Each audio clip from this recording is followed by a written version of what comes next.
Jesus, Aoi, you can't just ask a guy if he can look at his deck. That's just rude. Hey guys, xthedarkone here. So there's another new episode of Yu-Gi-Oh Vrains out. So let's hop onto the Vrain train and talk about episode 6, Idol, Blue Angel. So the episode starts off with Blue Angel having a speed duel with some rando, proper jobs him out, and then, as we log out, we see her true identity, a very unassuming, quite a quiet, sort of stoic girl called Aoi. Aoi, I can say that. It's only later do we find out that Aoi is actually Aoi Zeizen. Yeah, that's right, she's the sister of Akira Zeizen, the fucking guy who's running Seoul at the moment. Well, he's not running Seoul, but him from Seoul, that guy. He's him, that fucker, him. After figuring this out, Yusuke realises that Aoi actually goes to his school, and so he decides he's going to look for her and maybe try and use her to get information about her brother to maybe find his lost memories and just sort of figure it all out. So he follows her. Nothing stalkery about that. So Yusuke follows her to a duel club, which he didn't realise they had a duel club, which is a bit bizarre. But then we have everyone's favourite, this guy pops up again, and he's like, "Oh, you're coming to join the club." He's like, I guess, yeah. Come on in, come join the club. We then get to see the duel club. Whether or not these guys become relevant later, I don't know. There might have just been a random introduction, but I like to think that it could be a weird cross between Yu-Gi-Oh and Genshiken. That'd be pretty cool. Have like a club. That'd be pretty. I don't think they're going to. All the characters from the club seem quite unassuming. So they all introduce themselves, and Aoi actually goes, "Oh, you're using an old card insertion duel. It's very much like Playmaker. Can I look at your deck?" Straight away, we're like, "Oh shit, she's made him. He's been made. Oh shit." Turns out, fucking Yusuke went down to the shop and got a fucking basic structure deck or something and put in a dummy deck full of shitty cards as a sort of cover, so she couldn't look at it and go, "Hey, these are Cyberse cards. You're clearly Playmaker." All in all, it kind of goes without saying that they just sort of carry on with the club. He spends the whole time at the club staring at her. Again, pretty weird, pretty stalkery. Yusuke, we have to talk about this. You just can't stalk girls. You can't stare at them like that. It's creepy, and you need to stop. After the day is over, Aoi goes home where she's greeted by some kind of robot butler. She then sees a news report that shows her brother being interviewed by all the paparazzi saying, "Oh, is Blue Angel going to fight Playmaker?" And he's like, "No, he's not. Go piss off. I don't even know who Blue Angel is." Turns out no one knows who Blue Angel is. They certainly don't know that Blue Angel's real identity is actually Zeizen's sister. So Zeizen calls her up and she's like, "Look, don't speed duel. I'm not being funny. Do not speed duel. It's dangerous. You could die. I don't want you to die." So he clearly cares for his sister. But she's like, "Yeah, sure, whatever." It's like proper stoic. I kind of like this interesting dynamic. I'll wait. I'll talk about her later because I just want to gush over this character. So Aoi basically is like, "Yeah, all right, I won't speed duel." He's like, "No, don't speed duel, and make people can't find out. People can't find out you're Blue Angel because it'll fuck me up. Okay, I'm in charge of this company, and if people find out you're Blue Angel, that's going to be like conflicts of interest, shit like that, or whatever. I don't know." But he's basically like, "You can't speed duel. Don't speed duel. You understand?" And she's like, "Yeah, I guess I understand." And then she immediately enters the Vrain and challenges Yusuke to a duel. Who is this announcer guy? Honestly, like this announcer guy who just keeps popping up. He's always like, does he live by this giant screen in the middle of this park and just waits for stuff to happen? Does he work 24 hours a day? Because he's always there. He's always there. Yusuke sees the announcement and he's just like, I'm not going to challenge it. Ignis is like, "Yeah, but if you don't challenge her, everyone's going to call you a pussy." And Yusuke's just like, "I don't give a shit." He has a whole "I don't give a shit" attitude. And he actually does the whole 3 reasons again. He goes, 1, don't do bitches. 2, I only do Hanoi. 3, bitches ain't Hanoi. Stuff like that. He's just like, no interest in doing it whatsoever. But although there is a bit where people start, like the announcers like, "Oh, if Playmaker doesn't challenge him, he's not a real man, he's a pussy, fucking pussy." And you kind of see Yusuke kind of going, "Alright, fuck off."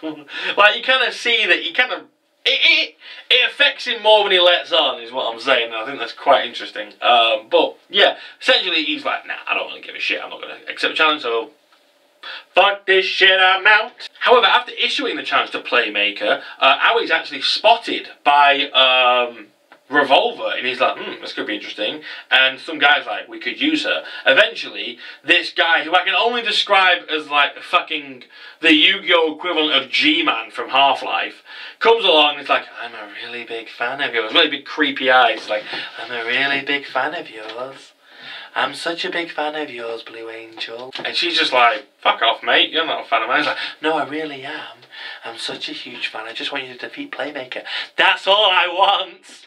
And he does some weird thing, he throws a card at her, and he's like, this card will help you admit your truest desires. Your truest desire. The next day, Yusuke bumps into Aoi, and they're kind of chatting away, but then he sort of starts mentioning her brother, and he's like, look, I know what you're really after. You joined the club because you wanted new dual discs, and you wanted to get to me. She's kind of pegged why he joined the club, and why he wants to talk to her. She's like, look, I know you want to use me to get to my brother. Obviously not why he wants to get to her brother, but she's kind of pegged that you only want to talk to me to get to him, so don't even bother. And she kind of just fucking leaves him, walks off, and like, whatever, mate. It was also during this encounter that Ignis noticed something different about Awie's dual disc, whereas before it was a basic AI. This time she kind of spoke back to him with a bit of attitude on her. Something was wrong.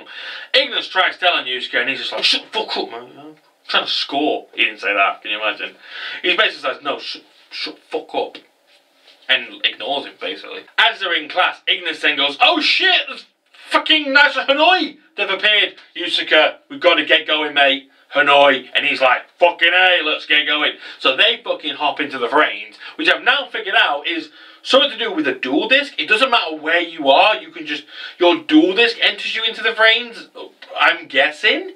It's very unusual how it works, but I think I'll have to make a video about how the Vrains apparently works. But yeah, apparently it doesn't matter, you don't need a special area, which sort of begs the question, why does Yusuke have this cupboard in his house, a secret cupboard, mind you, that he uses to go into the Vrains, when he can just stand outside. He literally stood outside a door in the middle of, like, the school and entered the Vrain. Like, what are you doing? That's not hidden. You could do it anywhere. As Playmaker enters the Vrains, however, he is met with Blue Angel, who's like, yo, Playmaker, saw you fucking took up my challenge, yeah, you offered me a challenge. Playmaker's like, bitch, I don't know what the fuck you're talking about. It's like, what are you on about? I didn't challenge you.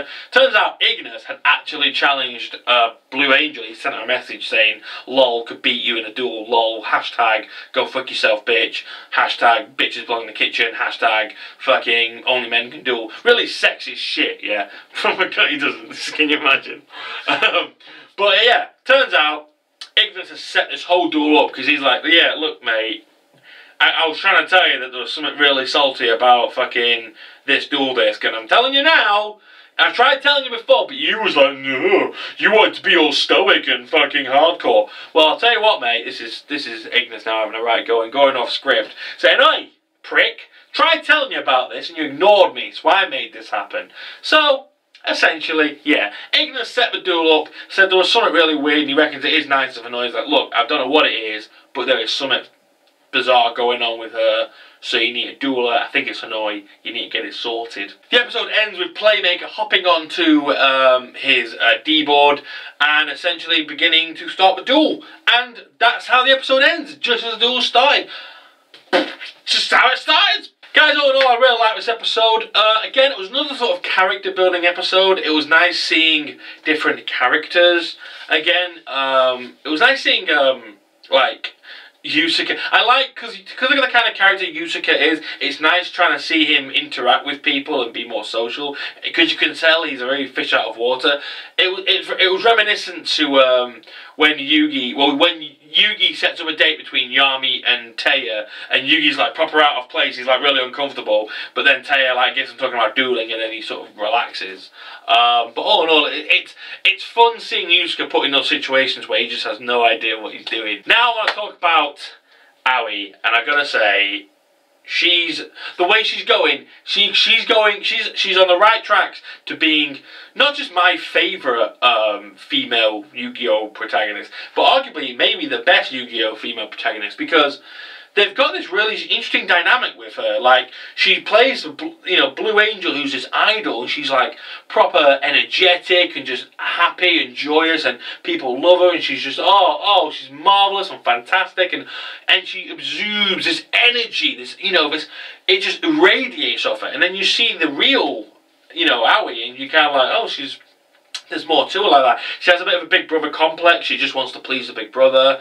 But she kind of realises that she kind of has this mistrust of people where they're like, well, you don't want to be my friend, you just want me to get to my brother, you don't care about me.